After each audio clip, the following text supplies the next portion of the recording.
Hey everybody, here's a little tutorial on how to use accumulators, counters, and for loops.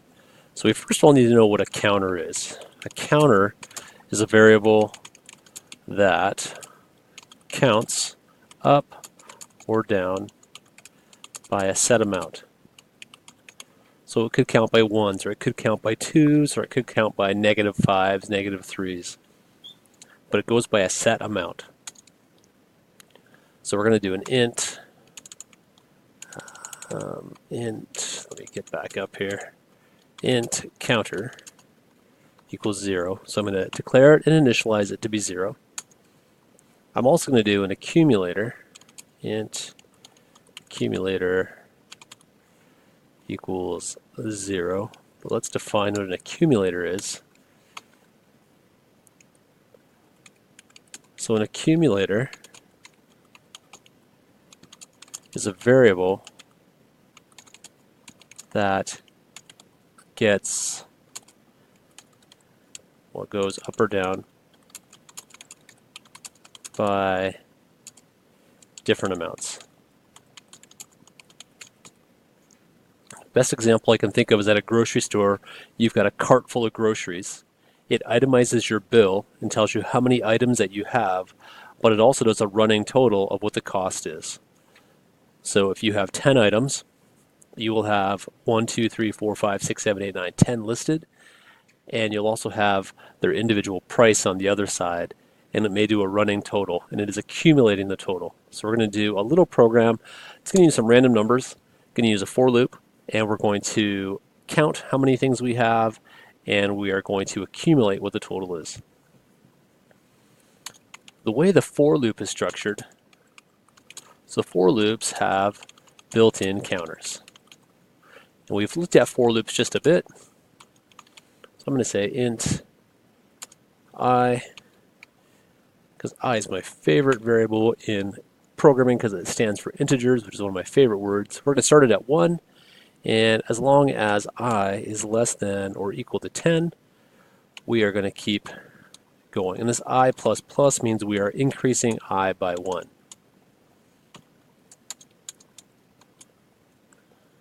So I also want to set up a variable, and I'm just going to call it int rnum for random number.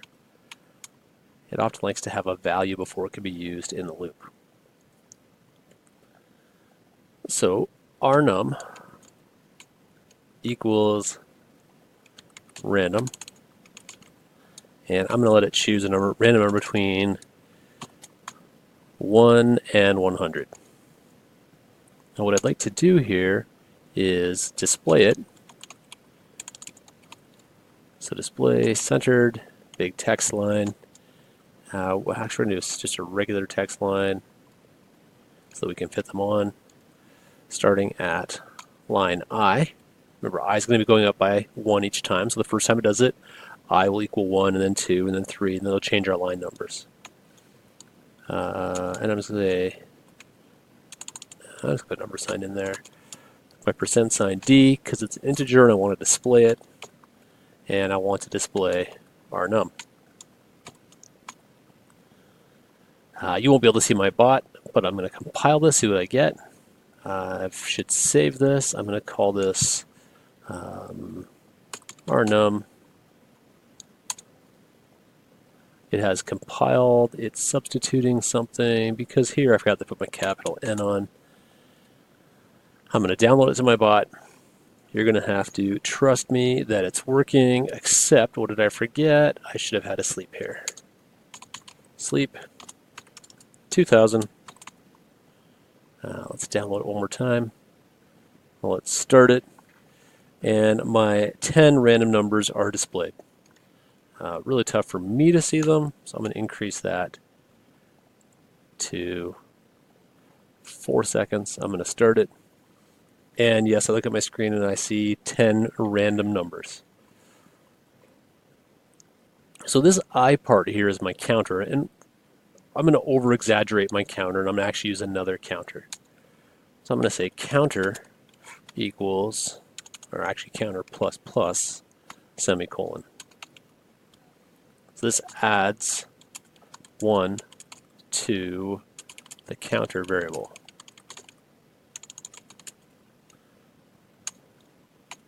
I could have said this, counter equals counter plus 1, semicolon. So this line is the same as the one above.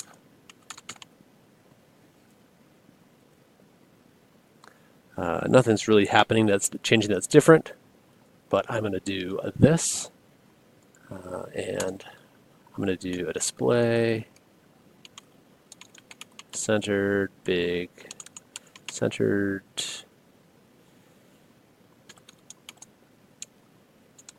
Let me try this again. Display, centered text line. I'm going to do this at line I plus 1, because when we leave, I should be 11. I'm going to verify that. I'll tell you if it works or doesn't work. But for now, we're going to say that it's going to work. We had, let's just say, how many numbers, percents ID, and we're going to use counter here for that. I'm going to compile this, substituting I for an I. Where is it saying this? It's not liking this because I can't use that, because the I is only available. Nathan, you're correct. The I is only available in my loop. My mistake. I'm going to do this at line 11. Compile it. Download it. You got to trust me that it's working, and it says how many numbers I have, except of course you guys all know that should have been a percent sign. And I will start it, and it tells me that I've had 10 numbers. Now what I'd like to do here, after I have counted my numbers, and after I've got my random number, I want accumulator to equal accumulator plus the value of our num. And then down here, I'm going to copy this line. I want it to display what my total is. So out of all the random numbers that it picked, what is my total? I'm going to change this to line 12, and I'm going to go to, or type in accumulator, compile this, no errors on this one. I'm going to download it. I'm running my program, and it's giving me an accumulation of 624 for that time that I ran it. I mean, each time I run it, it'll likely be different, and my numbers will likely be different. So in this program, here's what we've done. We have created a variable that's going to be a counter. Counters go up by a set amount. You can count by 2, you can count by 1, you can count by a negative number, but you're always going up by the same increment. So that value is always changing by the same amount. Just like in a grocery store, when you have 10 items that you're buying, it'll list those 10 items. An accumulator is a variable that gets added to by different amounts. And again, using the grocery store example, it could be that a bag of milk costs $4, a loaf of bread costs $2, so we've got 2 items, but the total is $6. Here we have this looping 10 times, so it's going to pick 10 random numbers. So I equals 1, we're starting at 1. And if we use our fingers, we go 1, 2, 3, 4, 5, 6, 7, 8, 9, 10. It'll stop after it's no longer, that condition is no longer true, so when I becomes 11, it'll stop.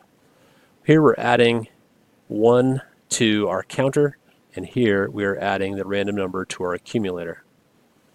If you guys could type this in and try it, which would be great for you to do, but you'll also see how an accumulator works. You will need this in the random walk this way to accumulate how many steps you've done. This program is very similar in some ways to the random walk this way because it counts how many times you've gone. It's also accumulating how many steps you're taking. So at the end, after your 10 trials, you need to determine the average number of steps per trial. So we will need to divide the total steps by the number of times that you went. So that's our quick little variable, our quick little video on how to use accumulators, how to use counters, and a little review of the for loop and of random numbers.